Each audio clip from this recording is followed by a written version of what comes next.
बिस्मिल्लाहिर्रहमानिर्रहीम। अगर आप शोबे कायदा नाज़रा या हिफ्ज़ गिरदान या तजवीद से मुंसलिक उस्ताद हैं और आपको परेशानी है कि आपके बच्चे गैरहाज़िरी करते हैं, तो गैरहाज़िरी को कंट्रोल करने का क्या तरीका है, आज मैं आपके सामने बताता हूँ।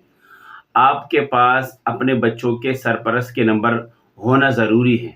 जब भी आप क्लास पढ़ाएँ, तो आप कोशिश करें कि अपने बच्चों से उनके सरपरस्तों के नंबर ले लें और इन नंबरों को लेकर आपने अपने पास सेव कर लेना है, चाहे व्हाट्सएप में हो, चाहे आम मोबाइल में हो। और आपने अपने पास एक मैसेज तैयार करके रख लेना है कि आज फ़लाँ बच्चा क्लास में गैरहाज़िर है। ठीक है, ये आपने मैसेज तैयार कर लेना है। और अगर आपका कॉल पैकेज है, तो आपकी परेशानी ख़त्म है।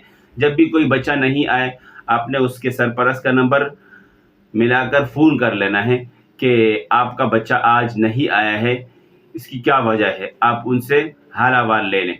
पता है क्या होता है, परेशानी उस वक़्त तक होती है जब आपको बच्चे का इल्म नहीं है कि बच्चा क्यों गैरहाज़िर है, क्यों नहीं आया क्लास में। जब आप फ़ोन करते हैं और उनसे पूछते हैं कि बच्चा नहीं आया है, क्या वजह है, आपको वो बताते हैं वो वजह, तो आपको तसल्ली हो जाती है। उसके बाद आपकी परेशानी ख़त्म हो जाती है।